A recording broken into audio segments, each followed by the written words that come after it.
नमस्कार साथियों, स्वागत है आप सभी का अनअकैडमी पर। मैं हूं अंकित अवस्थी। कैसे हैं आप?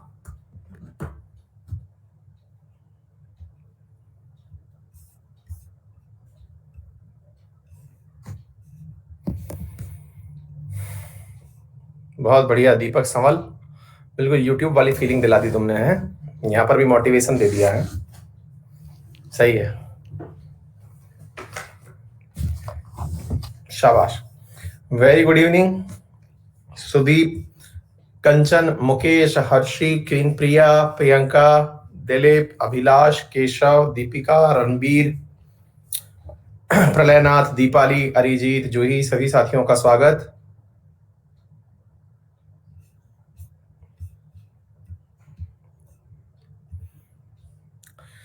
Very much good evening. मैं एकदम अच्छा हूं।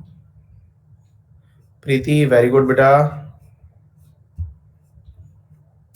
ललित, आशीर्वाद, बहुत सारा good evening. Vinita, Nancy, Urjita, Roshan, Sheetal, Sapan, मिश्रब, निखिल, हर्ष, सभी साथियों को वेरी गुड इवनिंग। हाँ जी,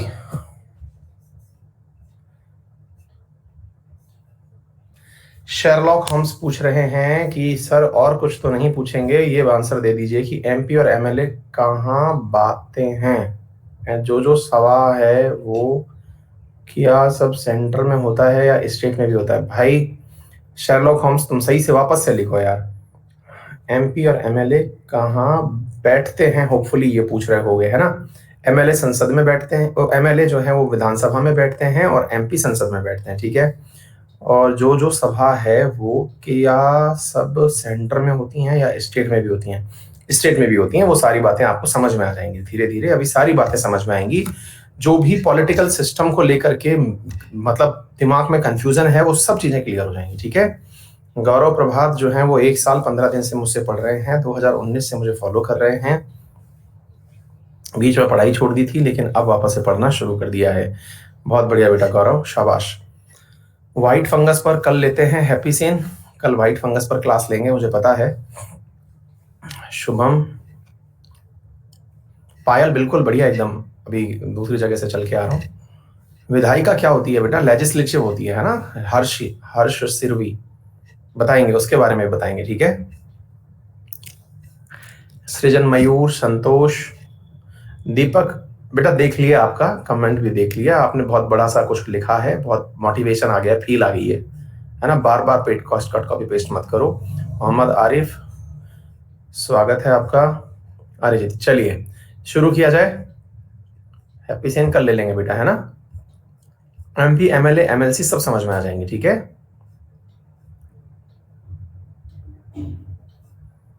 आर्टिकल कैसे याद करते हैं? आदित्य रंजन, खत्म हो जाने तो पूरी पॉलिटी, स्पेशल क्लास लगाएंगे एक, उसी में रटा देंगे आपको, ठीक है। ये सब इन चीजों पे समय खराब मत करो। गीता, बिल्कुल। चलिए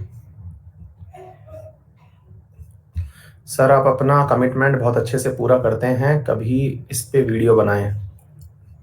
अरे यार हाँ, एक चीज मैं बताना भूल गया। कल, हालांकि मैंने प्रमोशन तो कर दिया है उसका भी, आस्क मी एनीथिंग करके एक अपन ने सेशन रखा है, कल 1 बजे है।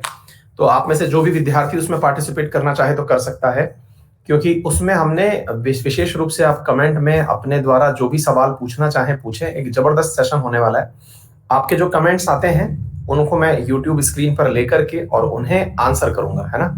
तो ये अपने आप में 1 बजे है वाईफाई स्टडी 2.0 पर। तो कल भी हमने अनफिल्टर्ड बाय अनअकैडमी किया था, जिसमें कि बच्चों के साथ में बातचीत की गई थी और आप ही की क्लास के बीच में से बच्चे थे। और कल हम जो है वो आप ही के कमेंट बॉक्स में से कमेंट्स को उठाएंगे और जो सवाल आप पूछना चाहेंगे, जिन जिन कमेंट्स पर बहुत ज्यादा लाइक्स आया होगा, जिन्हें लोगों ने बहुत रिकमेंड किया होगा, उस प्रकार के कमेंट्स उठा करके फिर उनका आंसर करेंगे, ठीक है। ठीक है, हाँ, विद आपके नाम के साथ कि भाई हाँ इसने ये सवाल पूछा है, ठीक है। हाँ, तो कल जो है वो आप अपना कमेंट बॉक्स में, यहां पर नहीं, जो यूट्यूब लिंक है मैंने टेलीग्राम पर भी शेयर किया हुआ है, आप वहां पर जाकर के आप अपना यूट्यूब लिंक पर अपना बात जो पूछना चाहते हैं वो पूछ सकते हैं, है ना बेटा। और हम डेफिनेटली उसका आंसर करेंगे।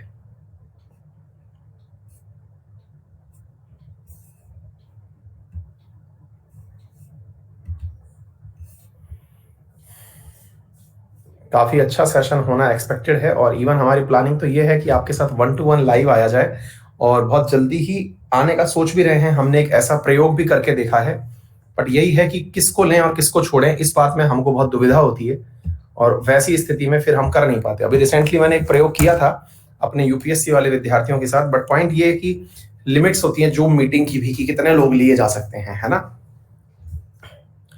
अनफिल्टर्ड बाय अनअकैडमी में मैंने बहुत अच्छे अच्छे क्वेश्चंस के जवाब दिए हैं, आप उन्हें जरूर देखें, और वो आप लोगों को डेफिनेटली कुछ सीखने के लिए मोटिवेट करेगा, I am very much sure, है ना। ऐसे ही मतलब ये सब चीजें वो हैं जो पढ़ाई के अलावा भी आप लोगों को जरूरी हैं। बेटा गूगल मीट पे भी कौन बोल रहा है कौन रुक रहा है पता नहीं चलता है ना। ये यूट्यूब पर है, मैं यूट्यूब का लिंक आप लोगों के लिए पेस्ट कर दूंगा, आप चाहे तो इस जगह आप भी चले जाएं, और ये काफी इंटरेस्टिंग सेशन होने वाला है। मतलब मैं होपफुल हूं, क्योंकि उन विद्यार्थियों को जो कि हम लोगों से केवल पढ़ते ही पढ़ते हैं और हमेशा कुछ जानना चाहते हैं, उनके लिए काफी कुछ खास होने वाला है ये।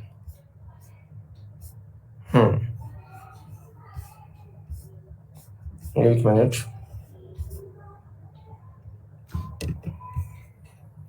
ये लीजिए, अब आपको दौड़ना नहीं पड़ेगा, ये मैंने यहाँ पे पिन कर दिया है, ठीक है। चलिए अब शुरू करते हैं। उम्मीद है कि आप सभी लोग संसदीय व्यवस्था पर चर्चा करने के लिए एकदम तैयार हो गए हैं, ठीक है। तो सबसे पहला मुद्दा जो आज हम डिस्कस करने जा रहे हैं, कल हमने समझा संसद होती क्या है और संसदीय व्यवस्था के लाभ क्या हैं, इसके बारे में हम चर्चा कर रहे थे। हाँ, तो अब सुनिए साथियों, तो संसद की वास्तविक जो कार्य प्रणाली है, इस पर हमने कल बहुत अच्छे से चर्चा करी, और उसको हम अच्छे से समझेंगे और भी धीरे धीरे माध्यम से समझेंगे। लेकिन जो संसद हम लोगों को लगती है कि वो एक गोल सी बिल्डिंग है जो कि दिखाई देती है बहुत सारे पिलर्स के साथ में, वो संसद की बिल्डिंग है। आफ्टर ऑल वो संसद कहलाती नहीं है। तो संसद कहां कहलाती है? संसद है साथियों 3 चीजों से मिलकर के बनी हुई। किससे बनी हुई? 3 चीजें हैं जो संसद का निर्माण करती हैं। उनमें से सबसे पहले एक तत्व आता है जिसका नाम प्रेसिडेंट है, दूसरा तत्व जो इसके अंदर आता है उसका नाम लोकसभा है, और तीसरा तत्व जो इसके अंदर आता है वो राज्यसभा है। इन 3 चीजों से मिलकर के संसद का निर्माण होता है। यानी संसद को अकेले ये मत समझ लीजिएगा कि संसद का मतलब लोकसभा प्लस राज्यसभा, नहीं। संसद इनके बिना अधूरी है, क्योंकि जब तक प्रेसिडेंट की किसी भी बिल या अध्यादेश पर मोहर नहीं लगती, तब तक ये दोनों फंक्शन यूजलेस हैं, इनके कार्य यूजलेस हैं। ये सारी बातें आपको धीरे धीरे संसदीय कार्यवाही में समझ में आने लगेंगी। कल हमने बेहतरीन तरीके से यह समझ लिया था कि राष्ट्रपति शासन यानी राष्ट्रपति मूलक व्यवस्था और पार्लियामेंट्री व्यवस्था में क्या अंतर है। हमने इसको बहुत अच्छे से समझ भी लिया था, ठीक है। तो यहां तक हमें कोई भी दिक्कत नहीं होनी चाहिए। और यहां आर्टिकल के माध्यम से भी ये बात बताई गई है कि भारत के अंदर कौन सा आर्टिकल संसद की चर्चा करता है, 79 से लेकर के 122 तक करता है, ठीक है। अच्छा, अब हम यहां से आगे बढ़ते हैं। इसके बीच में एक छोटा सा सवाल मैं और ले लेना चाहूंगा, और वो सवाल ये है कि सर हम लोगों ने कल आपसे एक चीज सुनी थी, और वो थी कि वेस्टमिंस्टर मॉडल जो कि कहां का था? यूके का था। और इंडिया का पार्लियामेंट्री सिस्टम, हम लोग बोलते तो हैं कि हमने as it is copy paste किया है, लेकिन क्या सर इंडियन पार्लियामेंट्री सिस्टम वैसा ही है जैसा यूके के अंदर है? नहीं, थोड़ा सा हम लोगों के बीच में भी अंतर है। कौन सा अंतर है? आइए मैं दिखाता हूं। नंबर 1 साथियों, जो ब्रिटेन का यानी यूनाइटेड किंगडम का पार्लियामेंट्री सिस्टम है, जो वेस्टमिंस्टर नामक जगह पर है, उसमें कुछ मुख्य बिंदु हैं जो आपको पता होने चाहिए। क्या है? पहली चीज, यहां पर कॉन्स्टिट्यूशनल मोनार्क है, कॉन्स्टिट्यूशनल मोनार्क व्यवस्था है। ये क्या होती है अभी हम सिखाएंगे। और इंडियन जो है वो एक रिपब्लिक नेशन है। अब इसका मतलब क्या हुआ? इसका मतलब हुआ कि इंडिया का जो राष्ट्र अध्यक्ष है, देश का प्रथम नागरिक यानी फर्स्ट पर्सन जो है, प्रथम नागरिक, वो चुनाव के द्वारा चुना हुआ है, इलेक्टेड है। वेयर एज कॉन्स्टिट्यूशनल मोनार्क में जो सर्वोच्च पद है, दैट इज राजा, वो पीढ़ीगत है। यानी कि वो मोनार्किज्म जो है वो संस्थागत रूप से पीढ़ी दर पीढ़ी चला आ रहा है, ठीक है ना। यानी कि वो एक प्रकार से डायनेस्टी है जो चली आ रही है। और राजा के बाद उसका बेटा, फिर बेटा के बाद फिर बेटा, वो तो वहां का होता है सर्वोच्च पद। और राजा को असिस्ट करने के लिए, या जिस प्रकार से हमारे यहां पर प्रेसिडेंट है उसको असिस्ट करने के लिए संसद है, वैसे ही यहां पर राजा या रानी को असिस्ट करने के लिए, हाँ भाई कौन है रानी इस समय ब्रिटेन की, हाँ उनको मेरे प्यारे साथियों असिस्ट करने के लिए यहां पर लोकसभा प्लस राज्यसभा होती है। क्या आपको मेरी बात समझ में आ गई? क्वीन एलिजाबेथ, ठीक है ना। तो क्वीन एलिजाबेथ इस समय यहां की मोनार्क की सबसे ऊंची पोस्ट पर हैं, और लोकसभा और राज्यसभा, जैसे अपने यहां पर राष्ट्रपति, अपने यहाँ पे रामनाथ जी, और यहां पर क्वीन एलिजाबेथ, ये दोनों बराबर पद पर हैं। आ गई बात समझ में? अच्छी बात है। इसके अलावा और कौन सा तत्व है जो अलग है?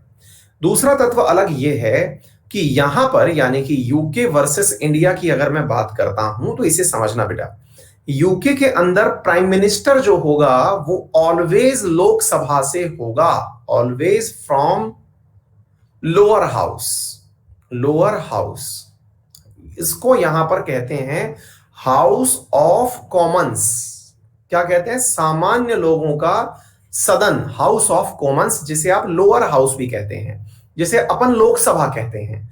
इंडिया में वो कहीं से भी हो सकता है, यानी कि वो लोकसभा से भी हो सकता है और राज्यसभा से भी हो सकता है। उदाहरण के रूप में मनमोहन सिंह जी ने अपना पूरा कार्यकाल राज्यसभा के पद पर रहते हुए ही पूरा किया था, ठीक है। जो राज्यसभा है वो इनके यहां पर हाउस ऑफ लॉर्ड्स कहलाती है।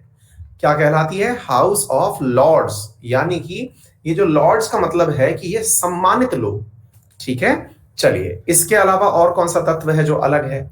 इसके अलावा तत्व जो अलग है वो ये कि यूके का जो पार्लियामेंट है उसमें जो भी व्यक्ति पद पर बैठेगा उसे निर्वाचित होना अनिवार्य है, यानी चुना हुआ, इलेक्टेड पोजीशन होना चाहिए। कोई भी मंत्री हो या फिर कोई भी प्रधानमंत्री, वो इलेक्टेड होना कंपलसरी है। लेकिन इंडिया में इट इज नॉट कंपलसरी। अब आप पूछेंगे ऐसा कैसे? क्योंकि हमारे देश में 6 महीने तक कोई भी व्यक्ति बिना चुनाव जीते भी पद पर रह सकता है। उदाहरण, वर्तमान में ममता बनर्जी सीएम बनी है और इसी प्रकार से उद्धव ठाकरे सीएम बने थे। जो भी व्यक्ति हमारे देश में पद पर रहना चाहे वो 6 मंथ तक क्या रह सकता है? बिना चुने हुए रह सकता है। उसे करना क्या होगा? हाँ, 164, उसे करना क्या होगा? 6 मंथ के भीतर उसे किसी ना किसी हाउस में घुसना होगा, ठीक है। मतलब 6 मंथ के अंदर अंदर उसे किसी जगह घुसना होगा। ओम प्रकाश, तानाशाही नहीं है, अभी उसके बारे में भी हम चर्चा करेंगे, ठीक है ना। अच्छा, इसके साथ साथ हाँ, कोई भी व्यक्ति रह सकता है, यानी आप और हम भी रह सकते हैं, ठीक है बेटा।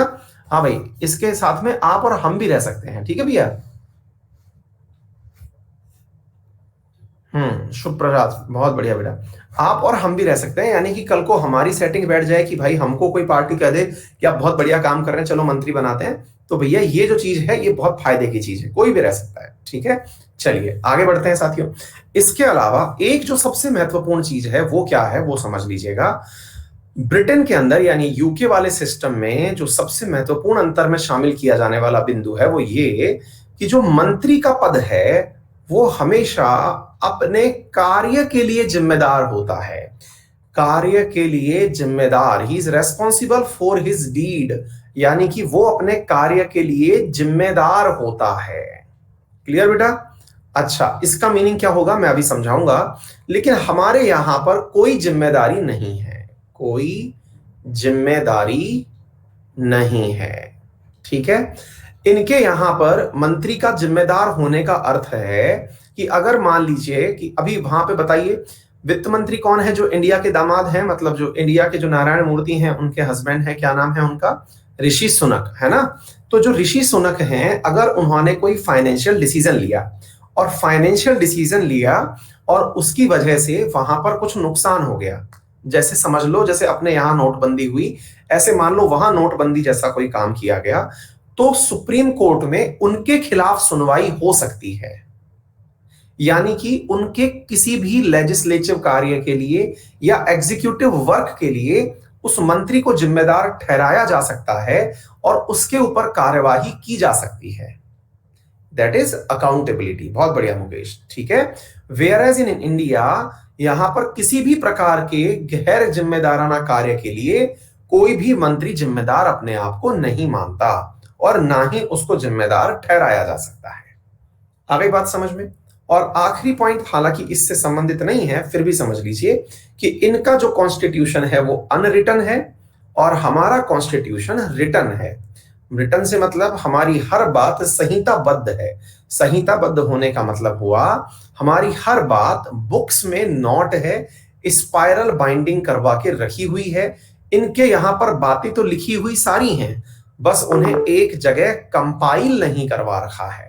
कंपाइल नहीं करवा रखा है से मतलब हुआ कि इस लूज पेपर्स में ये सब बातें जो हैं वो लूज पेपर्स में, जैसे कि एक सिंगल पेपर मैं आपके सामने दिखाऊं कि मैंने एक लूज पेपर में जानकारी लिखी, फिर दूसरे लूज पेपर में जानकारी लिखी और लूज पेपर्स में जानकारी लिख करके उन्हें अलग अलग कानूनों के नाम से लिखता हुआ चला गया।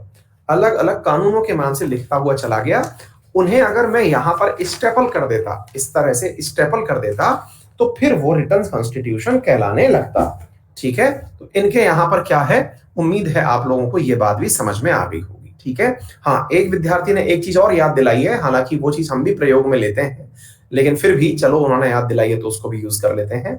इनके यहां पर साथियों एक काम और भी है और वो है शैडो कैबिनेट का। शैडो कैबिनेट का मतलब होता है कि मान लीजिएगा, और इंडिया में इसका होता नहीं है लेकिन राजस्थान में हमारे यहां पर हुआ था ये, है ना, इसलिए मैंने इसको डिफरेंस में क्रिएट नहीं किया, है ना। शैडो कैबिनेट का, शैडो कैबिनेट में क्या होता है, मान लीजिएगा कि आपके यहां पर दो पार्टियों का शासन चल रहा है। एक तरफ चल रहा है यूपीए, एक तरफ चल रहा है एनडीए। एनडीए में से वर्तमान में पता चला कि एनडीए जो है वो बहुमत में है। बहुमत में है अर्थात इन लोगों ने सरकार बना रखी है, ये सरकार में है और ये विपक्ष में है। तो विपक्ष क्या करेगा कि जिस प्रकार से सरकार के भीतर फाइनेंस मिनिस्टर होगा, फॉरेन मिनिस्टर होगा, डिफेंस मिनिस्टर होगा, है ना, ऐसे जो मंत्री के पद हैं ऐसे ही विपक्ष भी मंत्री नियुक्त करेगा। फाइनेंस मिनिस्टर, फॉरेन मिनिस्टर और डिफेंस मिनिस्टर, जितने भी पद हैं उन्हें वो यहां पर नियुक्त करेगा। वो नियुक्त करेगा तो फिर आप पूछेंगे कि सर इसका मतलब वो व्यक्ति भी क्या नौकरी करने जाएगा क्या, मतलब ये भी अपना निर्णय लेगा क्या? नहीं, ये असल में जब कोई फाइनेंस मिनिस्टर किसी कार्य पर कोई काम करेगा तो इंडिया की तरह नहीं होगा कि संसद में बहस चल रही है, यहां मंत्री जी कुछ कह रहे हैं, विपक्ष वॉकआउट कर रहा है, वेल में आके खड़ा हो गया है, हंगामा कर रहा है। यहां पर क्या किया जाएगा, यहां पर फाइनेंस मिनिस्टर ने कोई निर्णय लिया तो यहां का जो दूसरा विपक्ष का फाइनेंस मिनिस्टर है ये सेम वैसी ही चीज पर अपना निर्णय लेके बताएगा कि यदि मैं होता तो ऐसा करता। वो अल्टरनेट देगा और वो ये कहेगा कि यदि मेरी सरकार होती तो वो ऐसा करती। अगेन इससे क्या होता है, अकाउंटेबिलिटी इन लोगों की बढ़ जाती है कि कल को हमें हटना पड़ा तो ये लोग पसंद कर लिए गए। बहुत बार ऐसा होता है कि विपक्षी पार्टियां इसी चीज से सरकार में बन करके आती हैं, ठीक है, क्योंकि वो हर जगह सजेशंस देती हैं और एक कंस्ट्रक्टिव रिमार्क होता है ये, अपनी तरह नहीं जिसमें यह कहा जाता है कि विपक्ष के पास तो लोग ही नहीं है तो विपक्ष क्या करेगा। अरे लोग नहीं है लेकिन जितने हैं वो लोग तो अपना वो बना सकते हैं ना संगठन, और बना करके वो बिल्कुल वैसे ही करें, सजेशंस इस प्रकार के दें जिसको लेकर के लोग ये समझ पाए। अब मान लीजिए इंडिया में बहुत सारे नीतिगत निर्णय हुए, जैसे नोटबंदी, हालांकि इसकी चर्चा कहीं नहीं होती है, नोटबंदी हुई, जैसे जीएसटी आया, है ना, ये सब चीजें जब इंडिया के अंदर आई, या फिर बहुत सारी चीजों का डिसइन्वेस्टमेंट हुआ, जैसे रेलवे का हुआ, एलआईसी का हुआ, ये सब चीजें होने लगी, तो ऐसी स्थिति में यहां का जो फाइनेंस मिनिस्टर होता वो केवल ये नहीं कि आए और आकर के मुख्य मतलब मीडिया के सामने बोल दिया कि हमारी सरकार विरोध करती है, नहीं, अब अल्टरनेट दो इसका, नोटबंदी का अच्छा अल्टरनेट बताओ क्या है, ताकि जनता आपकी बात सुने और टिके रहना अपनी बात पर।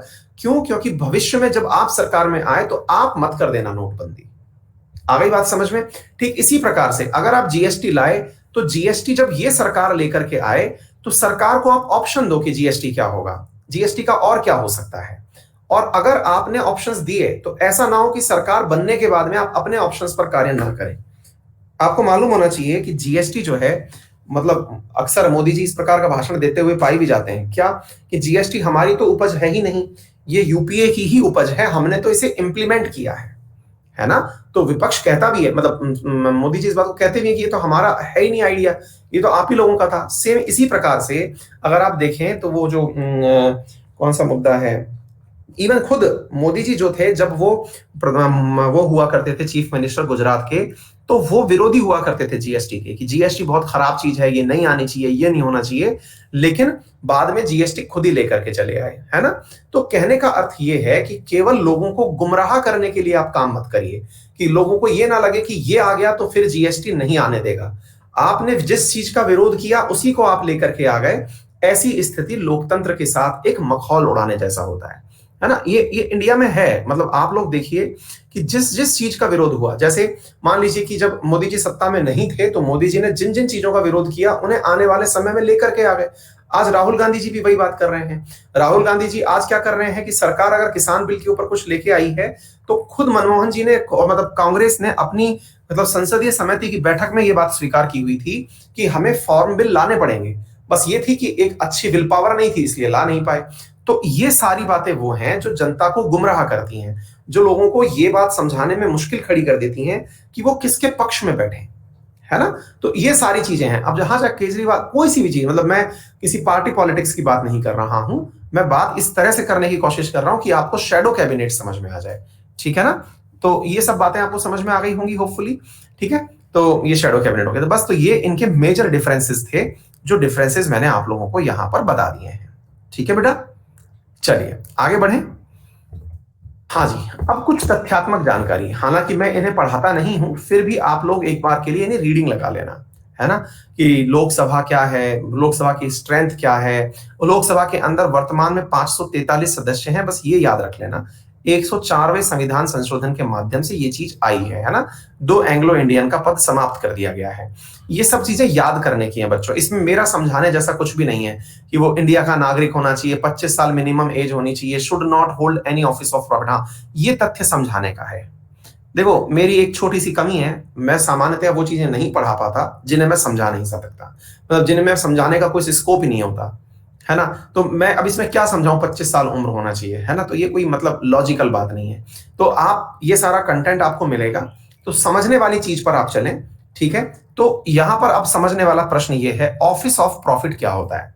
साथियों, ऑफिस ऑफ प्रॉफिट जो है ना, इसको खुद सरकार भी कभी नहीं समझा पाई, और मतलब इसको कोई नहीं समझा पाया कि ऑफिस ऑफ प्रॉफिट क्या है। मतलब इसको अब आप पूछेंगे कि क्यों सर, सुप्रीम कोर्ट है ना हमारे सामने जो ये बात समझा सकती है। इंटरप्रिटेशन दिए जाते हैं कि ये ऑफिस ऑफ प्रॉफिट होगा, है ना। मतलब लाभ का पद। अब आप एक बात बताओ, लाभ का पद, मैं आपसे ये कहता हूं कि आप, है ना, मैं कह रहा हूं मुझको आप देश का मंत्री बना दो, मुझको क्या, आपको किसी को भी बना दो, XYZ, मेरे मतलब जो मेरा चौकीदार है उसको मंत्री बना दो, आप जो रियल में चौकीदार है उसको आप मंत्री बना दो। अब आपने अगर उसको मंत्री बना दिया और आप उसको सैलरी मत दो, सैलरी मत दो, तो फिर भी वो लाभ का पद है भाई, फिर भी वो लाभ का पद है। क्यों? क्योंकि यार उसके नाम पर कितने सारे काम होंगे, वो केवल फोन पर एक बात बोलेगा कि यार इसका काम कर देना, लो हो गया काम। आप सोच के देखो भाई, लाभ को जस्टिफाई कैसे करोगे आप। मैं कह रहा हूं कि लाभ को आप जस्टिफाई कैसे करोगे कि ये ऑफिस ऑफ प्रॉफिट है। तो हमारे यहां पर कोई भी ऐसा कोई क्राइटेरिया नहीं है जिसके माध्यम से आप प्रॉफिट को डिफाइन कर सको। कोई व्यापार नहीं है भाई, देश में शासन करना कोई व्यापार थोड़ी है ना। तो प्रॉफिट, अब मान लो कि कल को आपने कहीं से गोल्ड खरीदा, अब आपने गोल्ड खरीदा था 10,000 के भाव में, आज 20,000 का भाव हो गया, तो 20 का ये भी प्रॉफिट ही है। अब पता चल रहा है कि आपने इस तनख्वाह के कारण ये 10,000 का गोल्ड खरीदा था, या बिटकॉइन खरीदा था, कुछ भी खरीदा था, आज वो महंगा हो गया। फिर से आप यही कहेंगे कि इनकी तनख्वाह के कारण इनको लाभ हुआ। ये बहुत ही उलूल जुलूल बात है। इसलिए इसकी जो सामान्य परिभाषा अब तक इंटरप्रिटेट होके आई है वो क्या है, भाव मतलब जो सुप्रीम कोर्ट भी या फिर विभिन्न मुद्दों से समझ में आई है वो क्या है, कोई सरकारी पद पर ना हो, सरकारी पद पर ना हो, और सरकार के फंड से पैसे ना लेता हो, कंसोलिडेटेड फंड ऑफ इंडिया से पैसे ना लेता हो। अनिल पटेल बेटा, उनकी प्रेजेंटेशन बहुत कम होगी, 267 के आसपास ही बचे थे इंडिया में। आ गई बात समझ में? तो ऑफिस ऑफ प्रॉफिट का मतलब केवल ये बात समझ लो कि वो सरकारी पद पर ना हो और वो मतलब कंसोलिडेटेड फंड ऑफ इंडिया से पैसा ना लेता हो। बात समझ में आ गई? हाँ, प्राइवेट जॉब में हो सकता है, खुद का बिजनेस कर सकता है, सरकारी पद पर ना हो। यही कारण है, जैसे आप में से कई लोग पूछते हैं कि सर क्या कोई आईपीएस है, अगर वो चुनाव लड़ना चाहे तो क्या वो चुनाव लड़ सकता है? क्या बिल्कुल लड़ सकता है, लेकिन ऑलरेडी वो ऑफिस ऑफ प्रॉफिट में है, इसलिए पहले उसे रिजाइन करना पड़ेगा, तब जाकर के वो चुनाव लड़ पाएगा।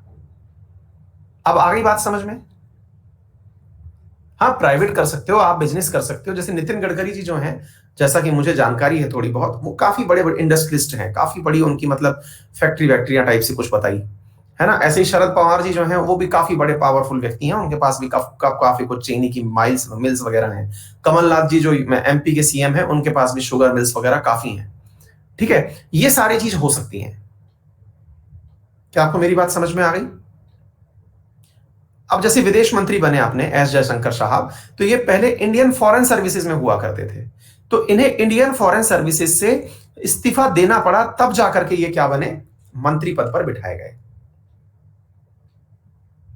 नहीं, अनअकैडमी के मालिक आईएएस थे, उन्होंने रिजाइन इसलिए नहीं किया कि अनअकैडमी के लिए ये जरूरी था कि ऑफिस ऑफ प्रॉफिट नहीं होना चाहिए, उनको वो नहीं करना था काम। हाँ हाँ, वो तो यंगेस्ट आईएएस ऑफिसर हैं, है ना, लेकिन उनको वो काम नहीं करना था।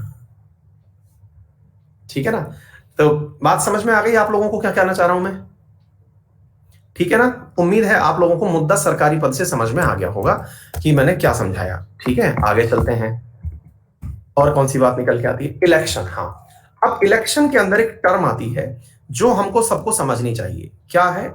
एक इलेक्शन का रूप होता है डायरेक्ट इलेक्शन और एक होता है इनडायरेक्ट इलेक्शन। पहले इस रूप को हम समझते हैं।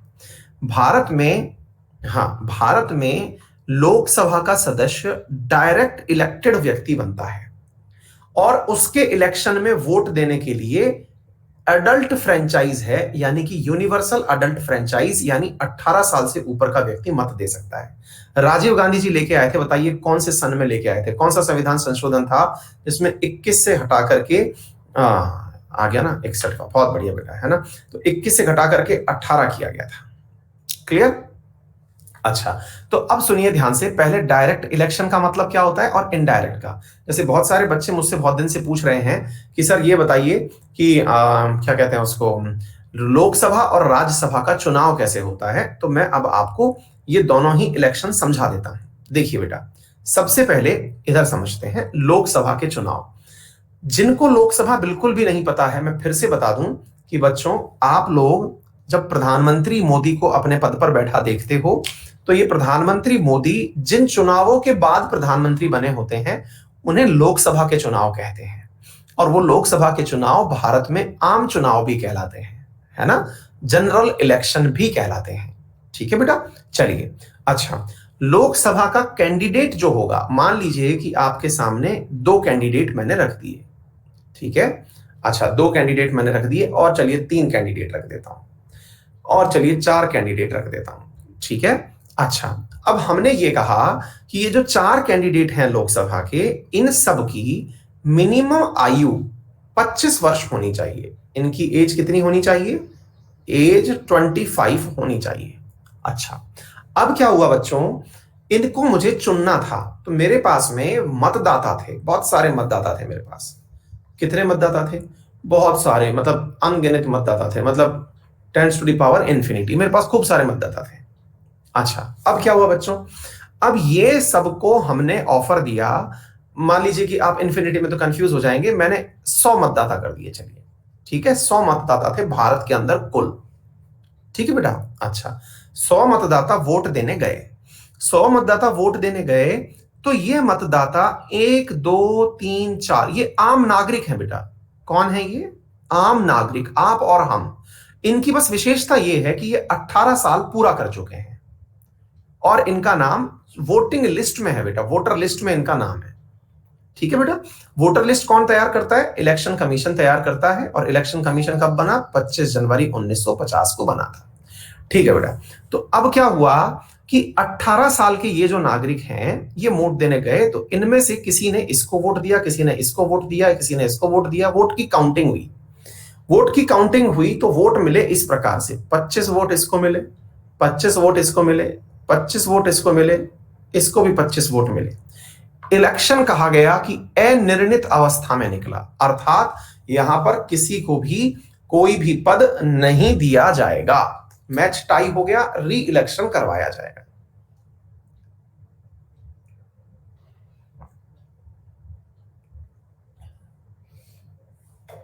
आप में से कई लोग पूछ रहे हैं, एक बच्चा पूछ रहा है कि सर आईपीएस होते हुए क्या बोलते हैं अन अकेडमी में जॉब कर सकते हैं क्या? अन अकेडमी में ऑन एन एवरेज बेटा इस समय 35 के आसपास आईएएस आईपीएस ऑफिसर्स पढ़ा रहे हैं, ठीक है ना?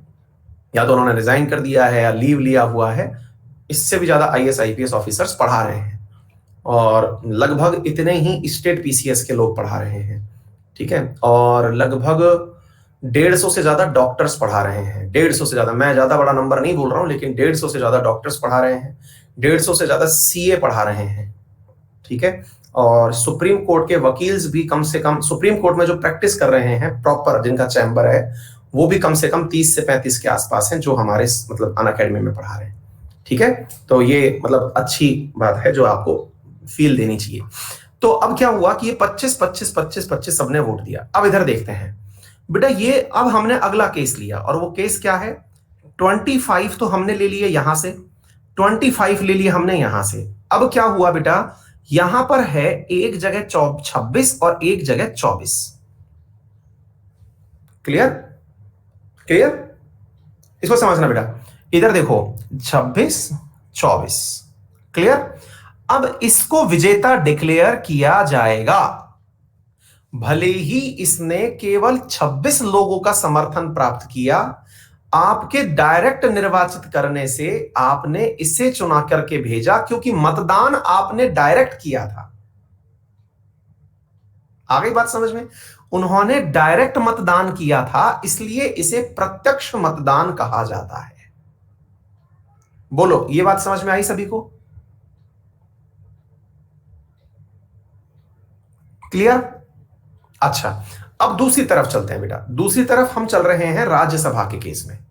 राज्यसभा के केस में अगेन यहां पर लोग चुनने थे, फिर से हमने 4 बनाए, 1 2 3 4।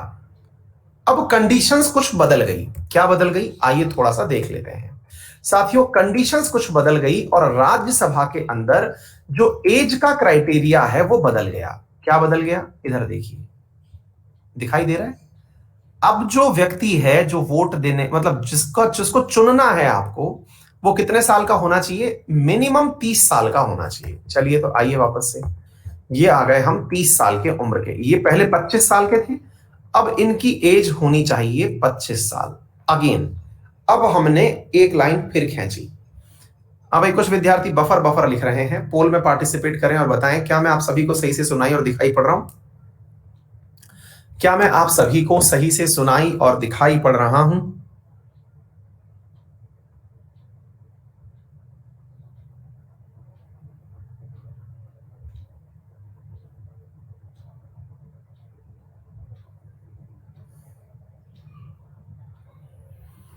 नब्बे % लोगों को सही से सुनाई और दिखाई पड़ रहा हूं। चलिए कोई बात नहीं, फिर भी मैं रिफ्रेश कर देता हूं।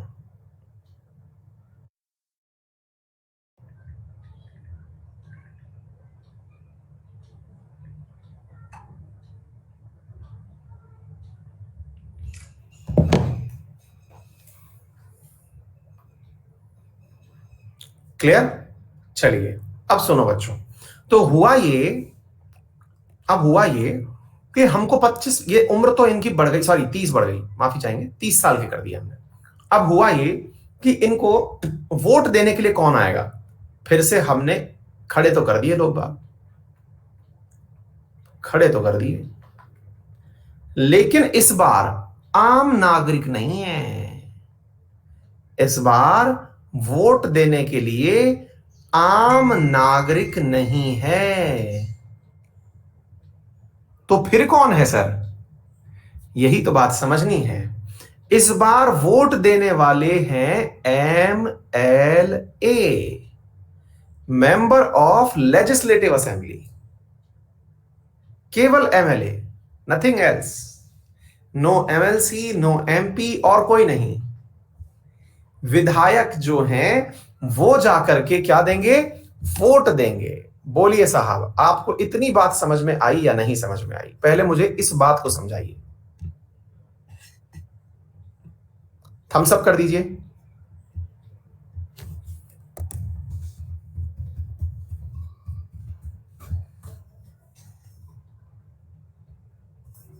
क्लियर?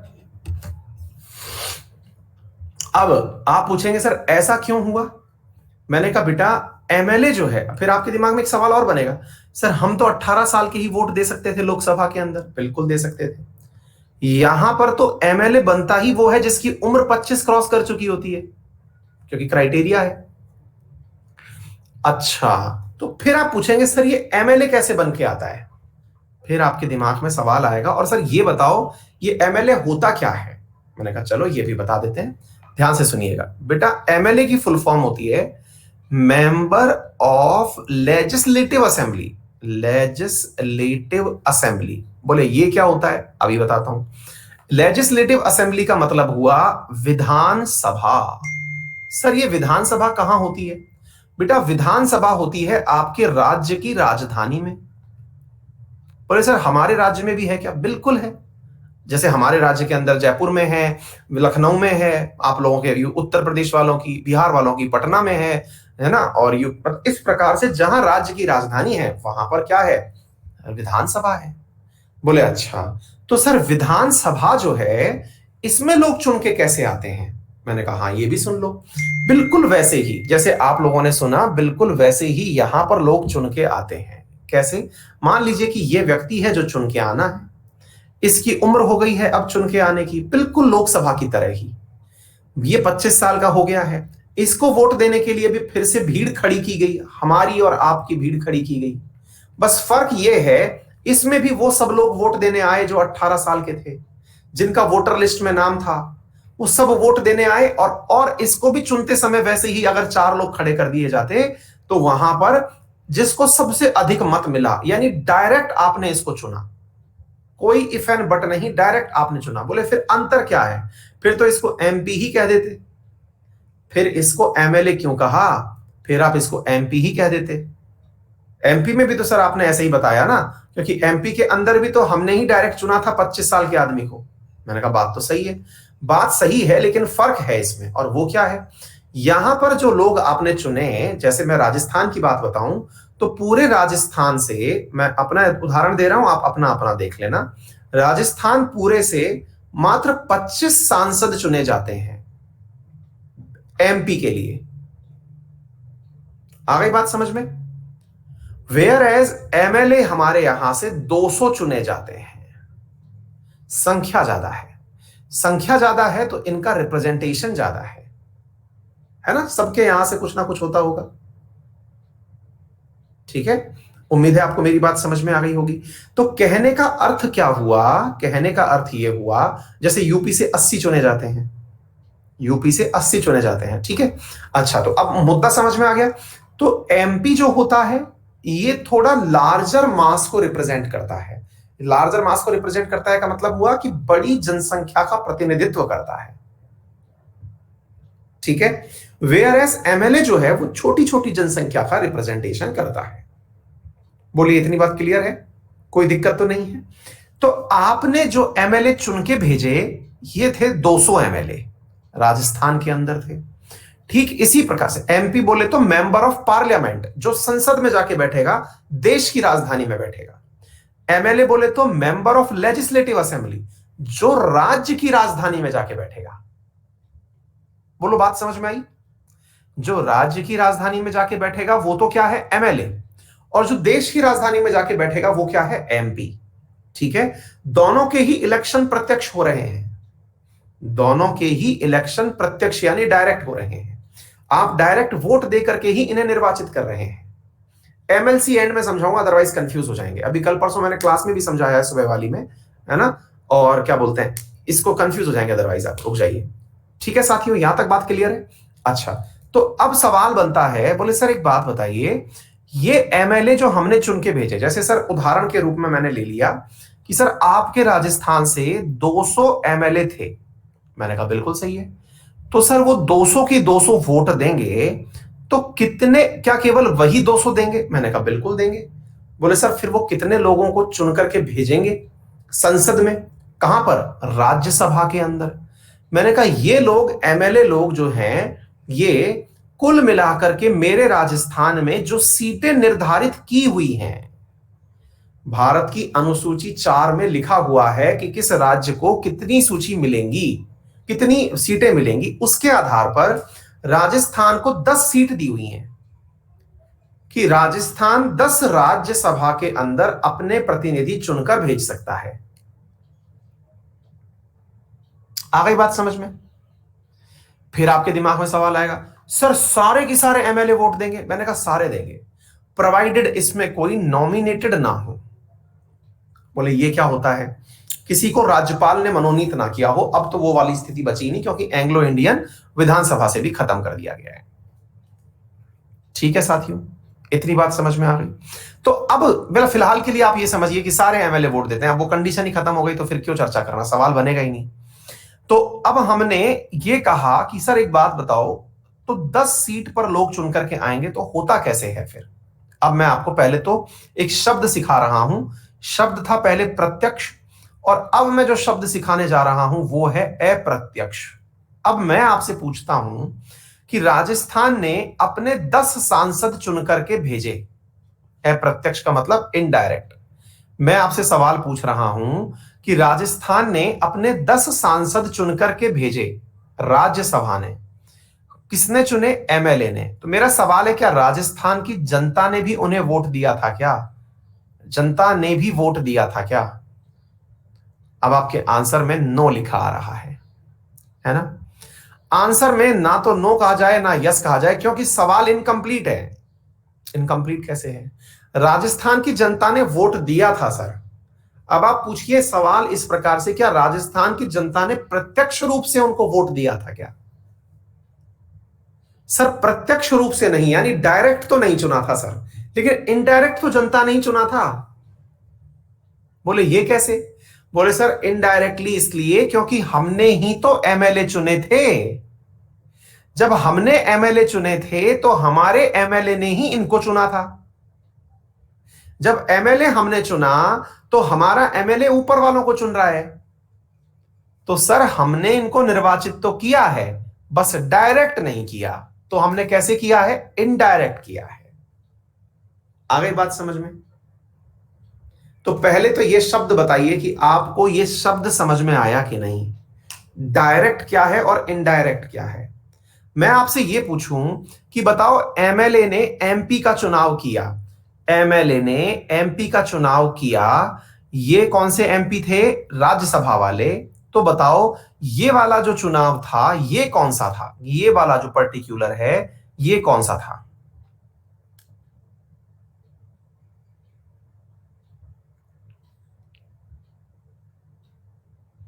अरे ये तो डायरेक्ट ही था, ये तो डायरेक्ट ही था। क्यों? क्योंकि देख रहे हैं ना किसको वोट दे रहे हैं।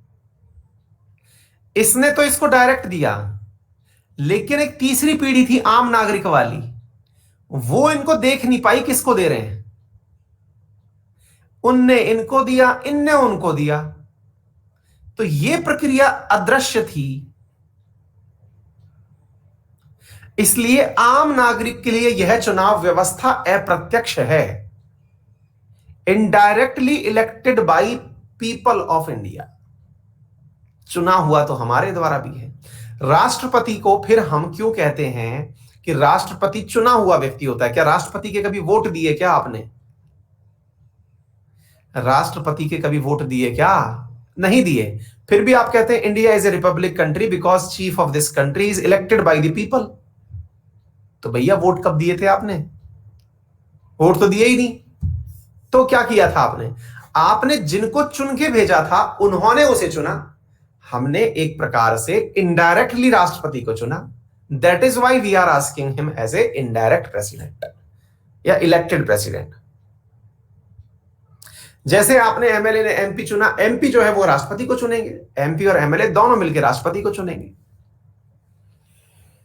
तो फिलहाल के लिए आज को यही रोकते हैं, फिर आपको फिर कल चुनाव पद्धति समझाएंगे और उसमें सिखाएंगे एकल संक्रमणीय चुनाव पद्धति। मुझे याद दिलाना, कल वही सिखाने, सिंगल ट्रांसफरेबल वोटिंग सिस्टम। इसमें इनडायरेक्ट इलेक्शन में एक जो पैटर्न यूज किया जाता है उसे हम कल सिखाएंगे आपको, ठीक है।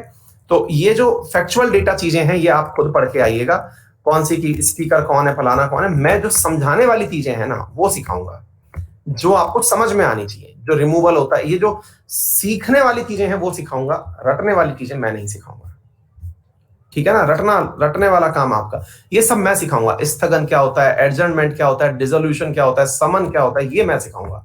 क्वेश्चन आवर क्या होता है, जीरो आवर क्या होता है, ये नहीं सिखाऊंगा। 30 साल रट लो बेटा, 25 साल रट लो बेटा, ये मुझसे नहीं हो पाएगा, ठीक है। Privilege motion, calling attention motion, cut motion, ये क्या होता है ये मैं सिखाऊंगा, ठीक है। मतलब जो सीखने वाली चीजें हैं, बिल क्या होते हैं, ये सारी बातें मैं सिखाऊंगा, ठीक है बेटा।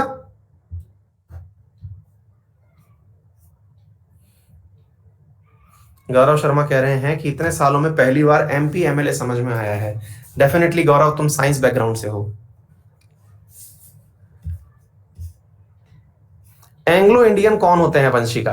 एंग्लो इंडियन वो होते हैं बेटा जिनके फादर या उनकी कोई भी प्रोजेनी, यानी कि उनके कोई भी पूर्वज जो थे वो अंग्रेज थे, यूरोपियन थे विशेष रूप से। अंग्रेज से मतलब ये नहीं है कि केवल ब्रिटिशर्स हों, कोई भी यूरोपियन जो हमारे यहाँ पर राज करने आए थे, उनके फादर या फोर फादर्स जो भी थे, अगर वो अंग्रेज थे और उनके वंशज आज इंडिया के नागरिक बन के अगर रह रहे हैं तो उन्हें एंग्लो इंडियन कहा जाता है। प्रियंका, अपडेट हो जाएगा बेटा, इनकेस अगर कोई भी दिक्कत आएगी तो वो अपडेट हो जाएगा।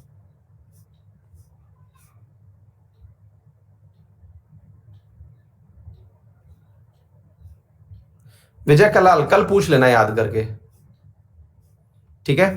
फिलहाल के लिए thank you so much, see you in the next class.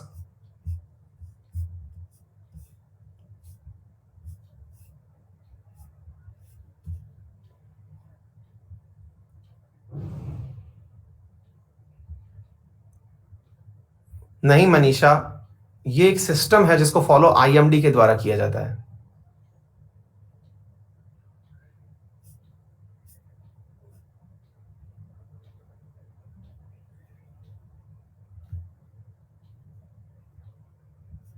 Thank you so much Lalita Kushwaha, all the very best बेटा, thank you so much. Amit बेटा, 267 लोगों के लिए अगर 2 पद बनाए जाएं तो वो जबरदस्ती एक्स्ट्रा चीज नहीं हो गई है। आकांक्षा, 267 लोगों के लिए 2 सीटें रखना, और कहां पर दो, आप 2-2 4-4 लाख लोगों के लिए 2 सीटें रखते हो। एंग्लो इंडियन तो अब भी है लेकिन मात्र मतलब 300 से भी कम संख्या में है। Thank you so much Rakhi. चलिए, see you in the next class, bye bye, take care.